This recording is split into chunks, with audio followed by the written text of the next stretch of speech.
आपण काही फुटींचा उल्लेख केला तुम्ही आता उत्तर देत असताना, त्यामध्ये आपण प्रामुख्याने 2022च्या फुटीबाबत बोलूयात. त्यावेळेस आमदारांनी किंवा शिंदेंनी स्वतः बोललं होतं अनेकदा, किंवा अजूनही बोललं जातं अनेक भाषणांमधून, की आम्ही बाळासाहेबांचा वारसा घेऊन किंवा विचारांचा वारसा घेऊन बाहेर पडलेलो आहोत, आम्ही विचारांचा वारसा बाळासाहेब ठाकरेंच्या चालवत आहोत.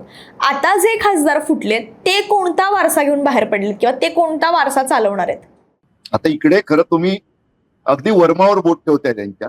त्याचं कारणच आहे की शिंदे जेव्हा फुटले तर त्यांच्याकडे तकलादुका होईना. म्हणजे तकलादुका म्हणतोय मी कारण काल मी नितीन देशमुख अकोल्याचे आमदार ठाकरेंचे त्यांचं ऐकलं. त्यांनी प्रश्न विचारला की अहो 2.5 वर्ष ते मविया सोबत होते ना, नगरविकास सारखं मलईदार खातं घेऊन होते, मग तेव्हा हिंदुत्व कुठे गेलेलं? हा त्यांचा मुद्दा विचार करायला लावणारा आहे.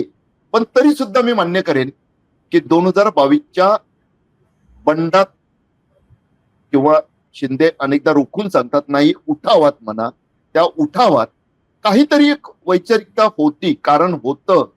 आणि पुन्हा एक सर्वात महत्वाचं जे सांगितलं जात होतं की अहो युती म्हणून लढलो, हिंदुत्वावर लढलो, बाळासाहेबांचा चेहरा होता, उद्धव ठाकरेंचा होता, तसा पंतप्रधान नरेंद्र मोदी, तत्कालीन मुख्यमंत्री आताचेच तेव्हा होते देवेंद्र फडणवीस, त्यांचेही चेहरे वापरलेले पटणार होतात की शेवटी युतीसाठी मतं मागताना ते काय एका पक्षाचे मतदार देत नसतात.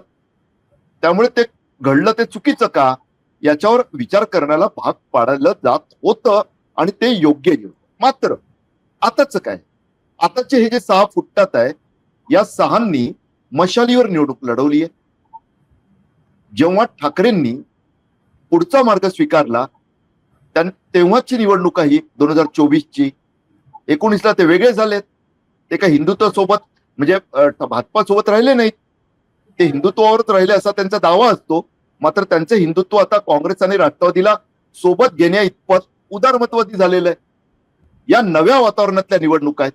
आज अनेक ठिकाणचे शिवसैनिक तुम्ही निदर्शन करताना पाहिले असतील. त्यात धाराशिव उमराजेंचा जिल्हा, त्यात शिर्डी चौरेंचा जिल्हा, त्यात यवतमाळ वगैरे वगैरे सर्व टप्प्यातले दिसत होते, हिंगोलीतले दिसत होते शिवसैनिक. त्या सर्वांना जे खुपत होतं ते हेच की आम्ही तुम्हाला निवडून दिलं ते भारतीय जनता पार्टीच्या विरोधात, शिंदेच्या शिवसेनेच्या विरोधात. संजय दिनाबाबा पाटलांविरोधात कोण होतं? कमळ. वाघचौरेंच्या विरोधात कोण होतं? धनुष्यबाण. माफ करा, संजय देशमुखांच्या विरोधात कोण होतं? धनुष्यबाण.